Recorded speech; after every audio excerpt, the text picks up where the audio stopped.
Welcome to Odoo Essentials. Now that you've started using Odoo, let's go through the interface. This may seem a little bit complicated at first, but it remains the same through each app, so you'll quickly become familiar with it. After the next demonstration, working with Odoo will seem like child's play. Okay, so let's go ahead and enter our database.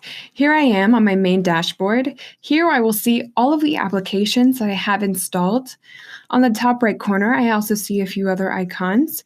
I have this little clock icon, which will show me all of my activities, and it will show me in which each app the activities are. So today I have a meeting scheduled in my calendar. And I can also see here that that's in 2 hours. That's really neat because it will help me prepare and be sure that I have everything in order before 2 hours from now. I can also see my late activities and my future activities. And here I can also click directly on these buttons and it will redirect me to the activities page. I'm not going to do that right now. I'm going to go on, but we talk about it more in the activities video. So here I'm going to click on this conversations icon. Now here I can see all of my conversations. I can also see only my chats or the channels that I follow. And I can also create a new message here from clicking on that button. Super easy, super intuitive.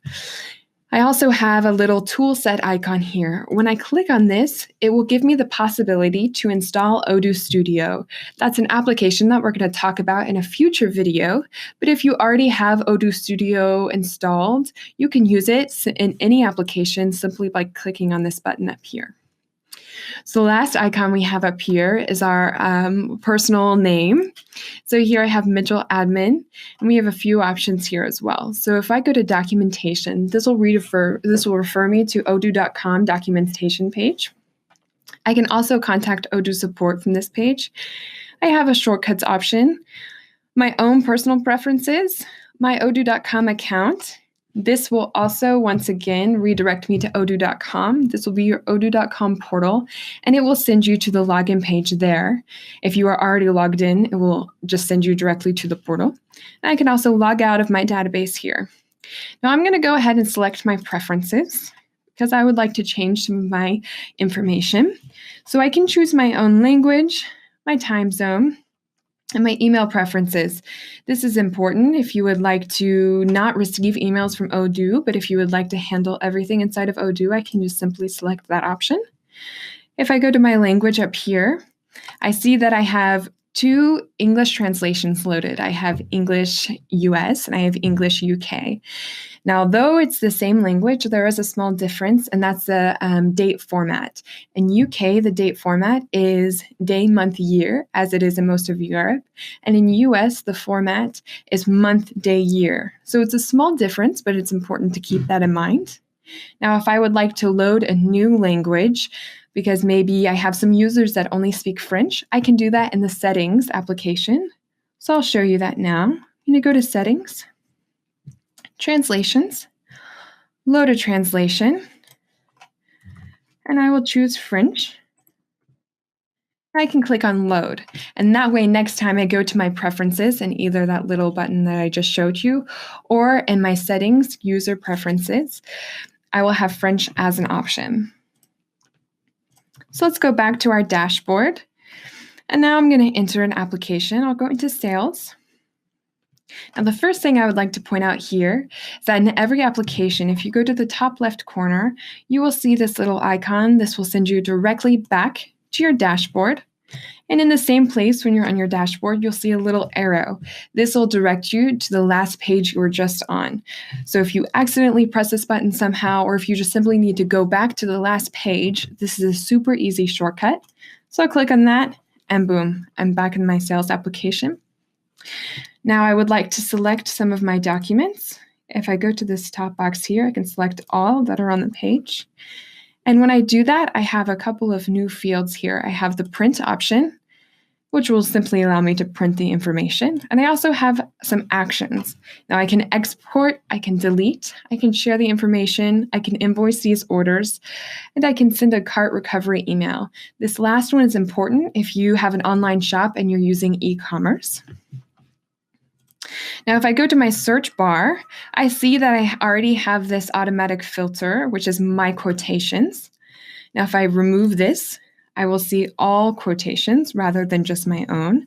And I can add some other filters as well. So I have some standards here. So I can choose if I just want to see quotations or sales orders. Maybe I would like to see quotations from the last 7 days. I can do that by clicking on this. And perhaps I would also like to group it by salesperson. So here I see that only Mitchell Admin has had some sales orders in the last 7 days. So if I remove this, then I see all of the sales orders that we have. And I can also make some filters my new default, or favorites. And I simply do that by going to favorites, and I can save the current search. I can say that it's my default. I can share it with other users, and I can also select a new title. So I will say everyone for this title, and I will save. In this filters option as well, you can add some custom filters. So perhaps you would like to search by abandoned carts or maybe a specific customer. You can add their name and search those documents there. Now, if you don't see this immediately, then you should go to this little search icon here and click on the plus. If you click minus, then it will go away. But I will keep it there for now. So we also have some other views. Now here we also have the Kanban view, where we can see different stages, and here the stages, the columns, are actually just our salespeople. And this is particularly cool because we can drag and drop the sales orders here. So let's say that I would like that Harry Smith, my salesperson, take over this sales order. We'll simply drag it and drop it under his name, and the information will be changed that Harry will show as the salesperson here. So that's really neat. We have some other views as well. We have the calendar view, which will show us our meetings.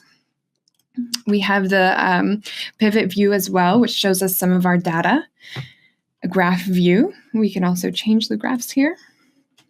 And this last view is our activity view. Now, this is a new view in version 12, and this is really neat because it will show us our activities on our different documents. So here I see I have 2 activities that are scheduled for sales order 10, and it's the only sales order right now that has any activities. And if I would like to, I can edit the information by clicking here, and I can even schedule an activity directly from this view. So it's super convenient, super neat. Now I'm going to go back to my Kanban view. And I'm going to click on one of my sales orders. I will choose this one. Now, something I want to point out here is if I go to edit, I have some fields that are in bold, like invoice address and delivery address that you see here. Now, these are fields that are mandatory to have completed before you can save the document. So, for example, if I delete this, and I click save, this will show in red and also give me an error saying that the following field is invalid, and then I need to do something here. So in order to make that go away, I'll simply add her information once again. Now click on save, and everything is the way that it should be. Now in all of our documents, we also have some smart buttons. And for example, in this case, if I click on my customer, it will send me directly to the customer page. And here I have some of her other information. So for example, I can see her sales if I'm interested, and I can go back to the sales order this way. Or I can also use what we call the breadcrumbs at the top left here. So this keeps a record of all of the steps we've been taking through the application. So I can see I started in quotations, I went to the specific sales order, I went to my contact, then I went to look at her quotations and sales once again, and then I can see every movement from there. So if I go back and click on these once again, it will send me back the way that I came. So let's say that I'm on my contact page, but I don't need to go back to her sales order. I can simply just go back to the quotations page. I can skip this, click on the first one, and I'm back. But we will go back to the sales order so that I can point out one more thing. So we're going to go here to the bottom of the page, and we're going to look at the chatter. Now the chatter will show the history of the document and will also allow you to send emails to the followers or log notes. So if you click here and send a message, this will send an email to your customer. It may also send notifications or emails to the other followers. If I click on login note, this is just for internal communication. So your customer will not have access. They will not see what you're discussing here. So perhaps I want one of my other salespeople to help me, but I don't want my customer to know.